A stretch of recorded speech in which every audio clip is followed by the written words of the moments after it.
Oh shit. Here we go again. And it's gone. What would be a great way to appeal to no one, turn everyone off, and make sure my watch time approaches 0 seconds? How would I almost guarantee people watching this click another video faster than the YouTube average of 2 seconds? With a West Virginia vacation slideshow. And this wouldn't even be my first one. Would you like to know more? How about... You've heard the expression, never meet your heroes. They say that. Who is they, though? I don't know. Maybe they had whack heroes, whoever said that. Maybe their heroes lived long enough to become the villain. You've also heard be careful what you wish for. This would apply here if gamers ever got what we wished for. Instead of groundbreaking new gaming experiences or innovation, we seem to keep getting the addict treatment. The constant dopamine hit from microtransactions. Shout out to all the whales, thanks for ruining gaming. At least the outcome of No Man's Sky is a brilliant, inspiring exception. That game's development has to be the most important story in modern gaming, and it gives me some hope. The perfect metaphor for this game does not exist. Who is this game for? Who asked for this? These questions were asked of Fallout 76 so frequently, you have to wonder if there was an answer or not for them. The writer or speaker would sometimes answer their own question by saying, well, no one asked for this game. It certainly seemed that way to many. I guess the production of Fallout 76 was a giant exercise in futility then? Enough of the ambiguous phrases, right? The answer to those two questions is me, or someone like me. I wanted this game, it just never occurred to me before the announcement. I had wrestled with the idea of wanting an MMO Fallout game. I think every immature man-child with ADD like me probably fantasizes about making every IP you love into an MMO. That seems like the most logical way to completely immerse yourself into your favorite IP, right? It's also true that MMOs consume so many resources, are very demanding on developers, and like restaurants, 90% of them fail really, really badly. The reason my mind wanders to apply intellectual property I like to consume into an MMO is because of the massive scale and multiplayer aspects in MMOs. Take a fantasy or sci-fi or whatever universe, give it detail, give it a co-op, give it PvP, give it a huge scale, and the hype generates itself. That may work in theory, but it doesn't work for 9 out of 10 MMOs. Why hasn't anything else dethroned the king of MMOs in 15 or so years? Warcraft. So this game, Fallout 76, was something I fantasized about.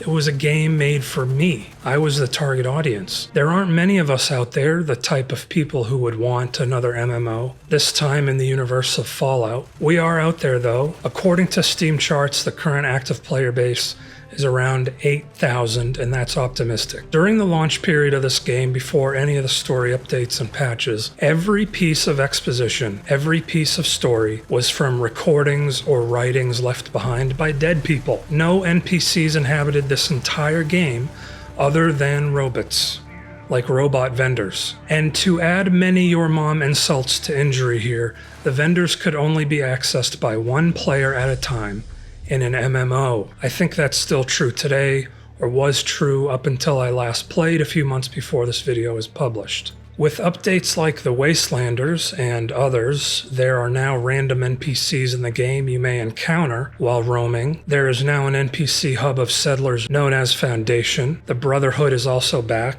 The Brotherhood of Steel is also back, and they have a new headquarters.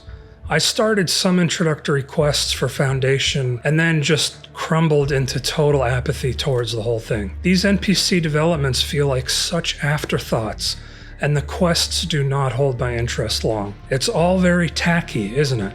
The graphics and player models aren't the worst, but they don't pass for 2020. What is extremely tacky is adding NPCs and hubs for them well after the launch of a game. The NPCs and any lore or quests involving them feel literally tacked on. Gaming 101 will teach you about dominant strategy. That's the best strategy allowed in a game to overcome the obstacle, or level up, or overcome the level, or whatever.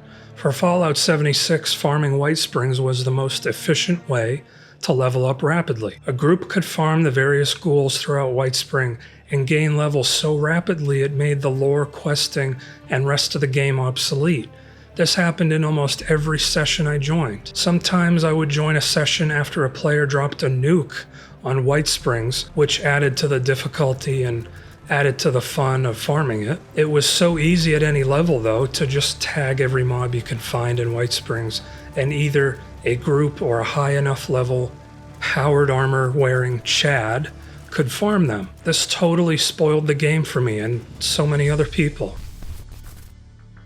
This freaking game is still a glitchy, buggy nightmare, just like Fallout 4. A technical nightmare. Great progress, much progression. The charcuterie, the smorgasbord of glitches in Fallout 76 break up your gameplay so often on almost every other mob. Sometimes you just have to pause and appreciate the absolute neglect and lack of effort by the devs. I am in the middle of editing this video and my Premiere Pro keeps crashing. I use Adobe Premiere.